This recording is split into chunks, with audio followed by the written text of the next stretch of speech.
गीता उपनिषदों का सार है। महाभारत युद्ध के समय रणभूमि में भगवान श्री कृष्ण ने अर्जुन को जो ज्ञान दिया था वो गीता में बताया गया है। गीता में ऐसी बहुत सी बातें हैं जो मनुष्य को जीवन की कई कठिनाइयों को आसान बनाती है। इतना ही नहीं, गीता पढ़ने पर मनुष्य को बहुत सी नई जानकारियां भी मिलती है। साथ ही हर अध्याय के नियमित पाठ का अपना लाभ और महत्व है। भगवान शिव ने देवी पार्वती को गीता के पहले अध्याय के पाठ का महत्व जो बताया है वही यहाँ आपके लिए प्रस्तुत है। लेकिन गीता के पहले अध्याय के महत्व को जानने से पहले जान लीजिए श्रीमद् भगवद गीता के प्रथम अध्याय की खास बातें। गीता के पहले अध्याय का नाम अर्जुन विषाद योग है।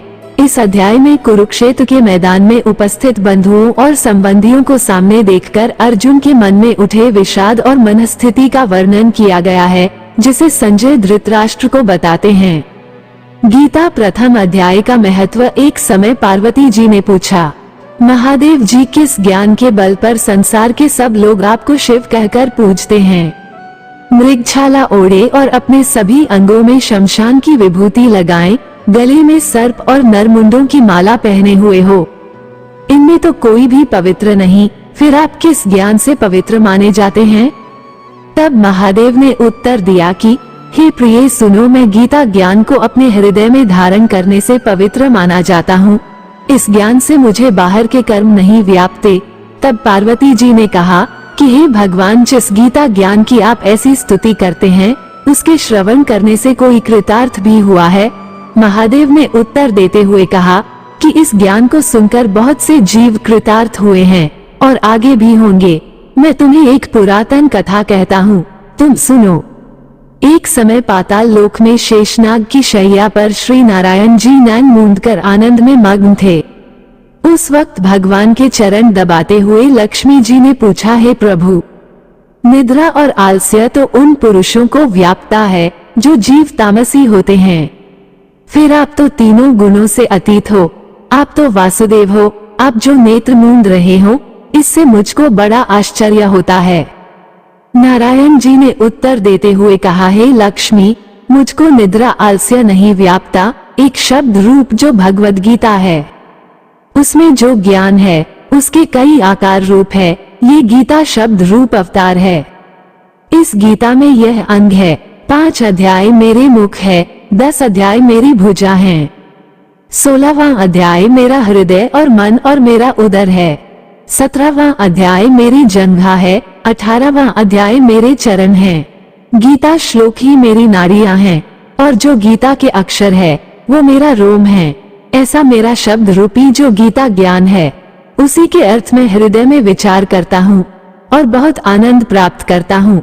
लक्ष्मी जी बोली, हे श्री नारायण जी, जब श्री गीता जी का इतना ज्ञान है तो उसको सुनकर कोई जीव कृतार्थ भी हुआ है, सो मुझसे कहो। तब श्री नारायण ने कहा, हे लक्ष्मी, गीता ज्ञान को सुनकर बहुत से जीव कृतार्थ हुए हैं, सो तुम श्रवण करो। एक व्यक्ति था जो चांडालों के कर्म करता था और तेल नमक का व्यापार करता था। उसने एक बकरी पाली।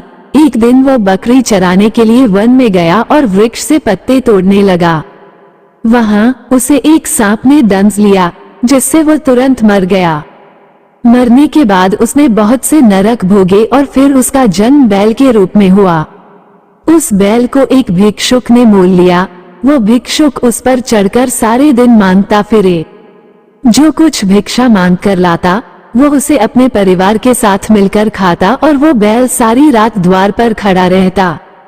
उसके खाने पीने का भी कोई ख्याल नहीं करता था और सुबह होते ही बैल पर चढ़कर फिर मांगने निकल जाता।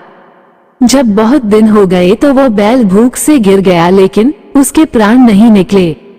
नगर के लोगों ने देखा और उस बैल को कोई तीर्थ का फल देता तो कोई व्रत का फल देता, तब भी उस बैल के प्राण नहीं छूटे। एक दिन गणिका आई। उसने लोगों से पूछा, ये कैसी भीड़ है?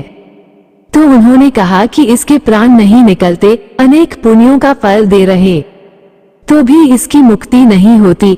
तब गणिका ने कहा कि मैंने जो कर्म किया है उसका फल मैंने इस बैल को दिया है। इतना कहते ही बैल की मुक्ति हो गई। तब बैल ने एक ब्राह्मण के घर जन्म लिया। पिता ने उसका नाम सुशर्मा रखा। उसके पिता ने उसे पढ़ाया लिखाया। उसको अपने पिछले जन्म की सुध थी। उसने एक दिन मन में विचार किया, जिस गणिका ने मुझे बैल की योनि से छुड़ाया था, उसका दर्शन करूं। विप्र चलते चलते गणिका के घर गया और कहा, आप मुझे पहचानती हैं? गणिका ने कहा, मैं नहीं जानती, तुम कौन हो?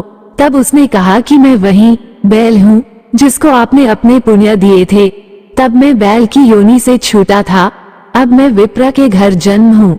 आप अपना पुण्य बताएं। गणिका ने कहा कि मैंने आप पर जानकर पुण्य नहीं किया, परंतु मेरे घर एक तोता है, वो रोज सवेरे कुछ पढ़ता है, मैं उसका वाक्य सुनती हूँ, उस पुण्य का फल मैंने तुम्हें दे दिया। तब विप्र ने तोते से पूछा कि तू सवेरे क्या पढ़ता है? तोते ने कहा, मैं पिछले जन्म में विप्र का पुत्र था। मेरे पिता ने मुझे गीता के पहले अध्याय का पाठ सुनाया करते थे। एक दिन मैंने गुरु से कहा कि मुझको आपने क्या पढ़ाया है? तब गुरुजी ने मुझे शाप दिया कि तू तोता बन जा। इसके बाद से मैं तोता बन गया। एक दिन बहेलिया मुझे पकड़ ले आया और एक विप्र ने मुझे मोल ले लिया। वो विप्र भी अपने पुत्र को गीता का पाठ सिखाता था। तब मैंने भी यह पाठ सीख लिया। उसी दिन विप्र के घर में चोर घुस गए। उन्हें धन तो प्राप्त नहीं हुआ, लेकिन वो मेरा पिंजरा उठा ले आए। उनकी यह गणिका मित्र थी, वो मुझे उसके पास ले आए। सो मैं नित्य प्रातः गीता जी के पहले अध्याय का पाठ करता हूँ, जिसे ये गणिका सुनती है, पर इस गणिका को समझ में नहीं आती। जो मैं पढ़ता हूँ वही इस गणिका ने तेरे निमित्त दिया था। वो श्री गीता जी के पहले अध्याय का फल था। तब विप्र ने कहा कि हे तोते, तू भी विप्र है, मेरे आशीर्वाद से तेरा कल्याण हो।